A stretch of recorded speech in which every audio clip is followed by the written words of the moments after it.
कहते हैं कि केदारनाथ में बिना बाबा के बुलावे के कोई नहीं आ सकता और मुझे बाबा ने बुलाया और मैं यहाँ पे दर्शन कर पाया।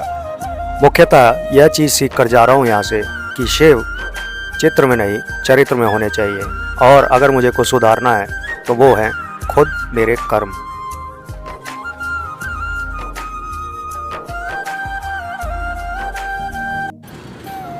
केदारनाथ के कपाट बंद होने वाले हैं 23 तारीख को, इसीलिए मैंने 12401 जो कि दिल्ली से गाड़ी चलती है हरिद्वार के लिए वो पकड़ ली है रात में और ये मुझे सुबह 5 बजे हरिद्वार छोड़ देगी। तो ऑलमोस्ट सुबह 5 बजे मैं हूँ हरिद्वार रेलवे स्टेशन पे। अब यहाँ से मैं जाऊँगा हर की पौड़ी और वहाँ पे स्नान करके फटाफट कोशिश करूँगा कि गवर्नमेंट बस मेरे को केदारनाथ तक के लिए मिल जाए और उसके बाद आगे का सफ़र कंटिन्यू करूँगा। भाई स्नान करते हुए लेट हो गए, अभी टाइम हो रहा है 8:47। अब पता नहीं बस मिलेगी कि नहीं मिलेगी। यहाँ से मार्केट में से निकल रहे हैं। सुबह से कुछ खाया नहीं है तो भूख लगेगी, इसलिए यहाँ पे 1 किलो खीरा भी मैंने पैक करवा लिया। भाई बस तो मिली नहीं, लेकिन ये शेयर्ड कैब मिल गई है। बस का किराया था 600 रुपये हरिद्वार से केदारनाथ और इस शेयर्ड कैब का किराया है 800 रुपये।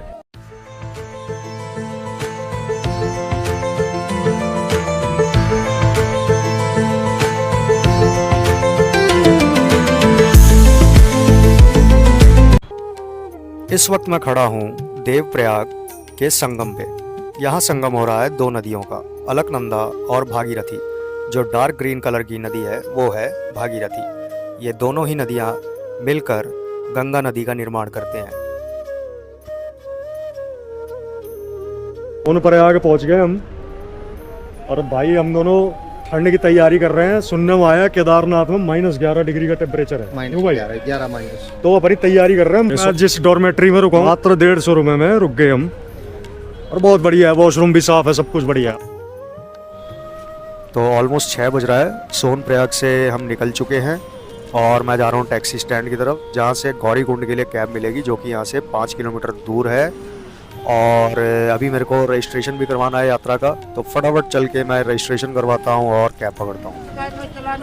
रजिस्ट्रेशन की लाइन बहुत लंबी थी तो मैंने बीच में यहाँ पे लाइन कट कर दी है क्योंकि टाइम नहीं है हमारे पास, इसीलिए अब हमें जल्दी से रजिस्ट्रेशन करवाना पड़ेगा। सॉरी आप हमारे पीछे हैं, हम पहले से ही थे। रजिस्ट्रेशन करवाने के लिए लाइन में लगा था लेकिन रजिस्ट्रेशन नहीं हो पाया क्योंकि उनकी वेबसाइट नहीं चल रही है। तो विदाउट वेस्टिंग एनी टाइम और भगवान का नाम लेके मैंने यात्रा आगे के लिए प्रारंभ कर दी है। अब मैं जा रहा हूँ गौरीकुंड टैक्सी स्टैंड के लिए। रजिस्ट्रेशन नहीं करवाया, जो होगा आगे देखा जाएगा।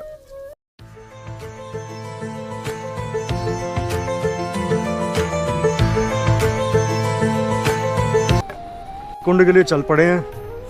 सुबह कैब बहुत ढूंढी लेकिन मिल नहीं रही थी। सारी कैब खड़ी हुई है लेकिन जा कोई नहीं रहा है। शायद ऊपर जाम लग रहा है। तो बड़ी मुश्किल से ये कैब मिली है जो 75 रुपये पर हेड में हमको ऊपर गौरीकुंड पहुंचा देगी। गौरीकुंड आ गए। इस सीज़न में आने में एक प्रॉब्लम और है कि जो हमारा बैग है वो बहुत भारी है और अभी तो यात्रा स्टार्ट भी नहीं हुई है, तो थोड़ी सी ही एलिवेशन पे पता चल रहा है। बैग ऑलमोस्ट 17 से 20 या 15 किलो मान के चलिए। 15 किलो का बैग तो है क्योंकि उसमें जैकेट, कंबल और ये सब मैंने डाल रखे हैं और थोड़ा बहुत खाने पीने का सामान है।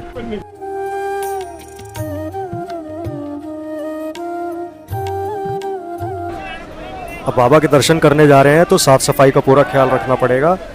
यहाँ पे मैं पहुँच गया हूँ गौरीकुंड में, जहाँ पे पानी बहुत ही गर्म है। इतना गर्म है कि घर का गीज़र भी इतना गर्म पानी नहीं कर सकता। इसमें मैंने बहुत अच्छे से नहा लिया है। बगल में ही ठंडा पानी, ठंडी नदी बह रही है, उसमें भी जो नहाना चाहे नहा सकता है, लेकिन गौरीकुंड में नहाने का अपना ही एक अलग आनंद है। तो फाइनली गौरीकुंड में नहाने के बाद यात्रा चालू कर दी है केदारनाथ की। यहाँ से केदारनाथ की यात्रा स्टार्ट हो गई है ऑफिशियली। अभी एक द्वार आएगा जहाँ से कहा जाता है कि केदारनाथ की यात्रा ऑफिशियली आपकी चालू हो जाती है। जो अभी बारिश हुई थी और जो घोड़े खच्चर यहाँ पे चलते हैं उसकी वजह से रास्ता ऑलरेडी बहुत ख़राब हो चुका है, तो इस पे चलने पे काफ़ी दिक्कत होने वाली है। अभी तो यात्रा ढंग से चालू भी नहीं हुई है क्योंकि वो जो गेट आप सामने देख रहे हैं उस गेट के बाद से यात्रा चालू हो जाती है। जैसे ही वो क्रॉस करेंगे यात्रा हमारी चालू हो जाएगी। तो फाइनली वो द्वार आ गया है, वो गेट आ गया है जहाँ से केदारनाथ की यात्रा स्टार्ट करने वाला हूँ मैं। और मुझे इतनी खुशी हो रही है। हर हर महादेव। हम कोई यात्रा स्टार्ट करते हैं तो वो शुरू में मुश्किल लगती है, डिफ़िकल्ट लगती है, लेकिन जैसे ही हम यूज्ड टू हो जाते हैं तो वो यात्रा आसान लगने लग जाती है। घोड़े से थोड़ी अजीब घोड़े। अगर थकान हो जाती है तो पूरे रास्ते मुझे लगता है कि घोड़े इजीली अवेलेबल हो जाएंगे, क्योंकि जगह जगह घोड़े घोड़े कर रहे हैं। तो रोड की हालत बहुत ख़राब है, इसमें घोड़े की लीड कीचड़ सब कुछ मिल गया है और काफ़ी बचा के चलना पड़ रहा है। जूते कपड़े सब खराब हो रहे हैं इसके अंदर।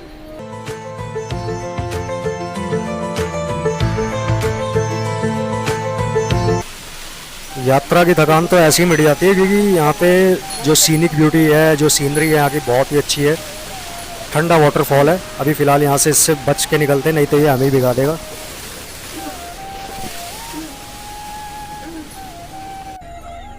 काफ़ी जवान बुजुर्ग घोड़े से आते जाते हैं, खच्चर का यूज़ करते हैं, लेकिन मेरा ऐसा मानना है, ये टॉपिक कंट्रोवर्शियल हो सकता है, कि अपने सामर्थ्य से हमें आना चाहिए। अगर हमारे अंदर जान है तो हमें पैदल ही यात्रा करनी चाहिए।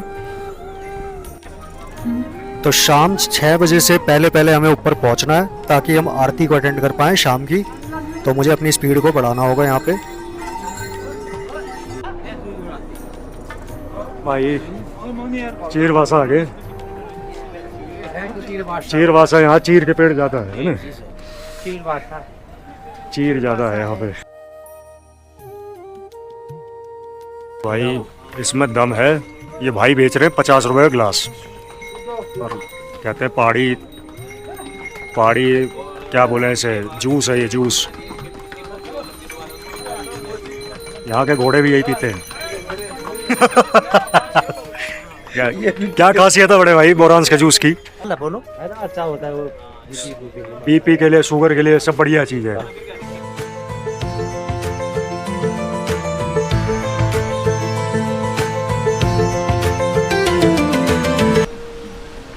बॉडी में थकान है, लेकिन अभी हम रुक नहीं सकते। प्लस पॉइंट ये है यहाँ पे कि यहाँ का जो एनवायरनमेंट है, यहाँ का जो एटमॉस्फेयर है वो बहुत अच्छा है, क्योंकि आपको रास्ते में वाटरफॉल मिल रहा है और ठंडी ठंडी हवा चल रही है, और भीड़ बहुत ज़्यादा है। धूप निकल गई है, गर्मी लग रही है, जैकेट वैकेट निकाल दी है मैंने। गर्मी में बहुत चलना मुश्किल हो रही है। सामने वो वाइट वाले माउंटेन्स देख रहे हो, जो सामने बिल्कुल बर्फ़ के पर्वत हैं, हमें वहीं पे जाना है। ठीक उसी के नीचे है केदार घाटी। हमें अभी काफ़ी दूरी तय करनी है यहाँ से।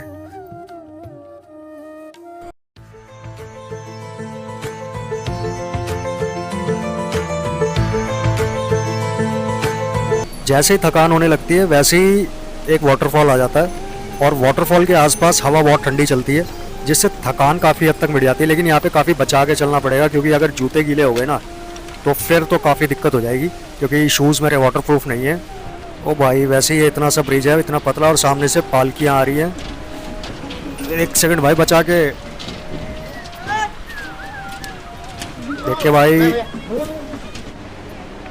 तो फाइनली हम उस ब्रिज पे पहुंच गए हैं, जहां से बोला जाता है कि जैसे ही इसको क्रॉस करेंगे, इसके बाद की जो चढ़ाई है ना काफ़ी टफ होने वाली है, लेकिन अब डिस्टेंस काफ़ी कम रह जाता है। अभी एग्जैक्ट कितना डिस्टेंस है अभी आगे चल के पता करते हैं, लेकिन इस ब्रिज के बाद जो भी चढ़ाई होगी वो थोड़ी सी स्टीप है और काफ़ी थकान होने वाली है। जो 2013 में एक प्रलय आई थी, उसमें ये सारे ब्रिजेस रह गए थे, उसके बाद ये नए ब्रिजेस बने थे। लेकिन यहाँ से जो केदारनाथ की खूबसूरती है ना, वो मतलब अनकम्पेरेबल है, यहाँ से कंपेयर नहीं की जा सकती। बहुत अच्छा व्यू पॉइंट है, लेकिन इसके आगे की जो यात्रा है वो काफ़ी टफ होने वाली है हमारी। तो गूगल मैप्स के अकॉर्डिंग अभी 8 किलोमीटर अप्रॉक्सीमेटली बाकी है रास्ता।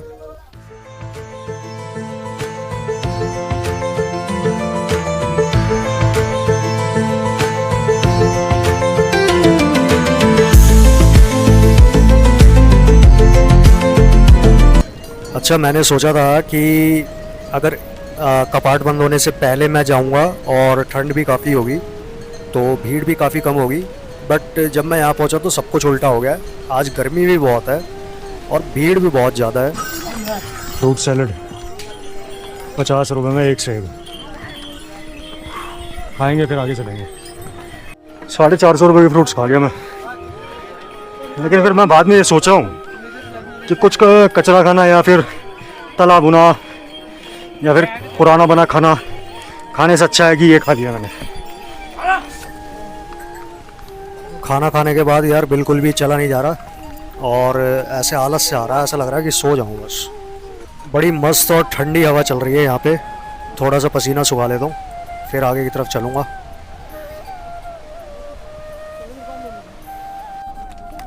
अब केदारनाथ यहाँ से मात्र 6 किलोमीटर रह गया, तो पूरी कोशिश है कि 2 घंटे 3 घंटे में पूरा कर देंगे और शाम 6 बजे आरती से पहले पहुँचना है ऊपर।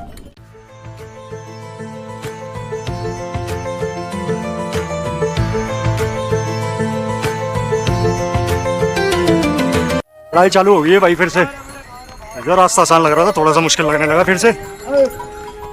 कितने किनारे पे मैं चल रहा हूँ आप ये देखिए। इसमें भी घोड़े वाले आके आपको साइड से धक्के मारते हैं। कोई बात नहीं यार। बड़ी लिंचोली कैंप आ गए अब हम। यहाँ पे आपको पुलिस, हॉस्पिटल, दवाइयाँ सब मिल जाएगा भाई। ये जो आप देख रहे हैं ना, यहाँ से लोग आ रहे हैं, ये शॉर्टकट है, यही लेके मैं यहाँ पे आया हूँ। और ये जो नॉर्मल रास्ता है, ये सारा रास्ता मैंने काटा है।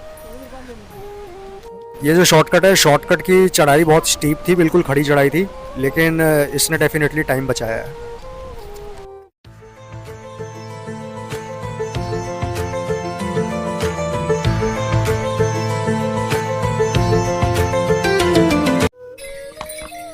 ये जो खच्चर वाले हैं जिस हिसाब से घोड़ों को ट्रीट करते हैं, बस इसीलिए मेरा मन नहीं करता कि खच्चर या घोड़ों को यूज़ किया जाए, और इसीलिए मैं प्रेफर करता हूँ कि आप बाय फुट ही यात्रा करें। अब अप्रोक्स 4 किलोमीटर के आसपास है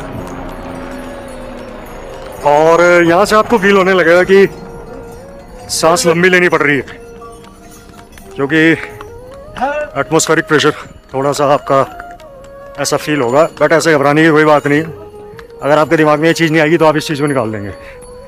ये रास्ता भी काट देंगे। 4 किलोमीटर है मात्र। 4 किलोमीटर आप बहुत सुस्त होकर चलेंगे तो मैं कहता हूँ 2-2.5 घंटे। थोड़ा सा रिदम के साथ चलेंगे तो 1-1.5 घंटा। 6 बजे बेसिकली आरती होती है, उससे पहले पहुँचना है। भाई सामने पहाड़ देखो, इसी पहाड़ की घाटी में बाबा केदार हैं। जो सामने पहाड़ देख रहे हो, इस पर लोग जा रहे हैं घोड़ों के साथ। ये आखिरी पहाड़ है, इसी के बाद बाबा केदार के दर्शन हो जाएंगे।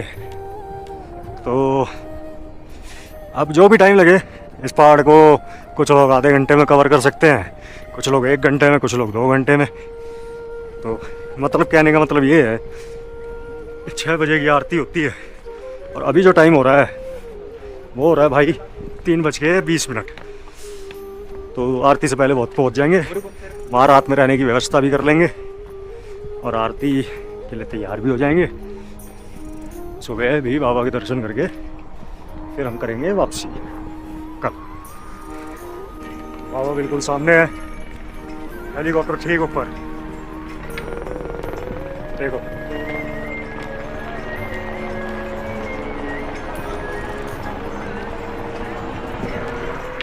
शायद ये घोड़ों का एंड पॉइंट है, इसके आगे घोड़े नहीं जाते।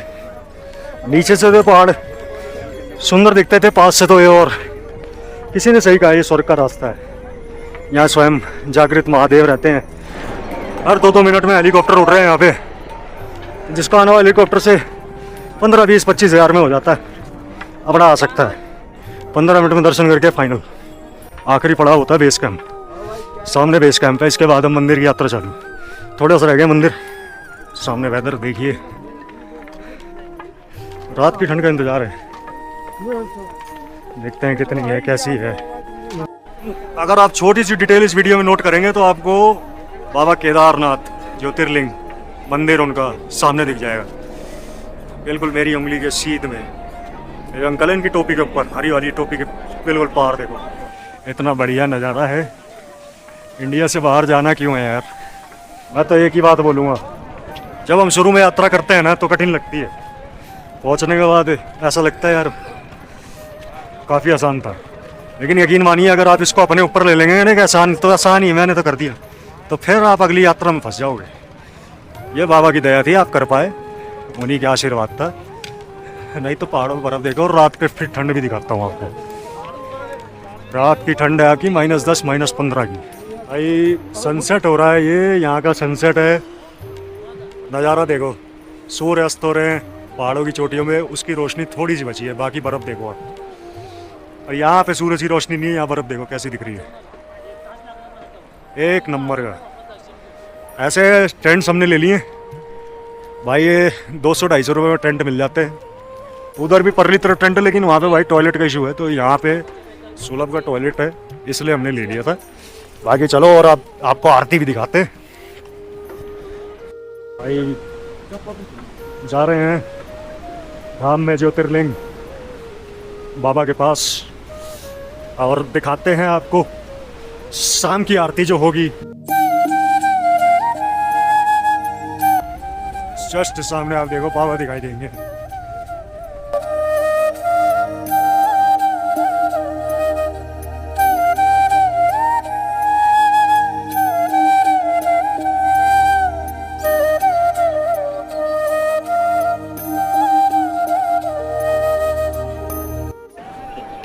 तो फाइनली मैं पहुंच गया हूं केदारनाथ मंदिर के प्रांगण में, जो हमेशा से एक सपना था।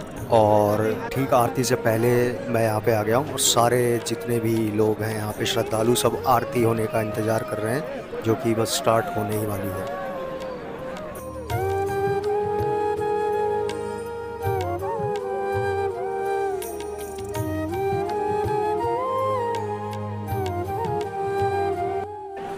यहाँ आने का एक सपना था हमेशा से, इस जगह के बारे में सिर्फ सुना ही था, और आज मैं यहाँ पे खड़ा हूँ। अब क्या बताऊँ कैसा एक्सपीरियंस है, अतुलनीय एक्सपीरियंस है, कोई शब्द नहीं है मेरे पास इस वक्त। कुछ लोग इसे स्वर्ग का द्वार कहते हैं, कुछ लोग इसे जागृत महादेव कहते हैं, कुछ लोग इसे ज्योतिर्लिंग भी कहते हैं। ज्योतिर्लिंग तो खैर है ही ये।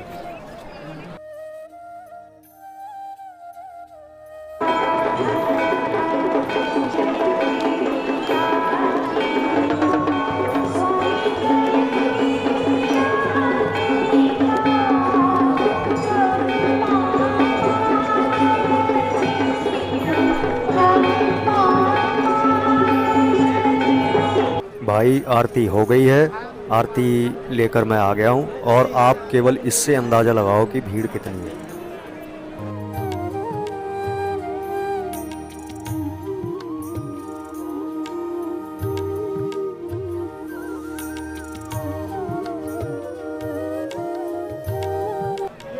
तो आपने देखा कि भीड़ कितनी ज़्यादा है।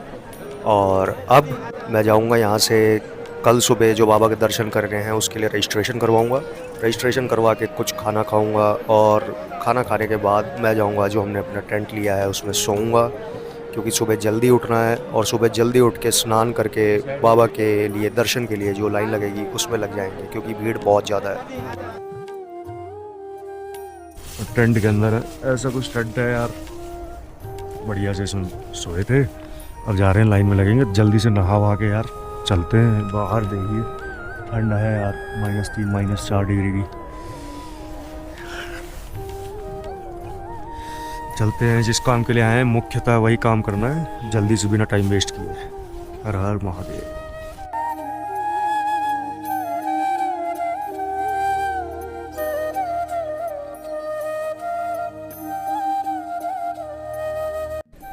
तो बाबा की कृपा से बाबा के दर्शन मैंने कर लिए हैं, और बहुत ज़्यादा ठंड थी सुबह, अभी तो काफ़ी खिली हुई धूप निकली हुई है।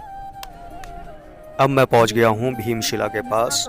ये वही एक शिला है, वही एक पत्थर है जिसने 2013 में, जब एक बहुत विशाल आपदा आई थी जिसमें कई हजार लोग मारे गए थे, इसने मंदिर की रक्षा की थी।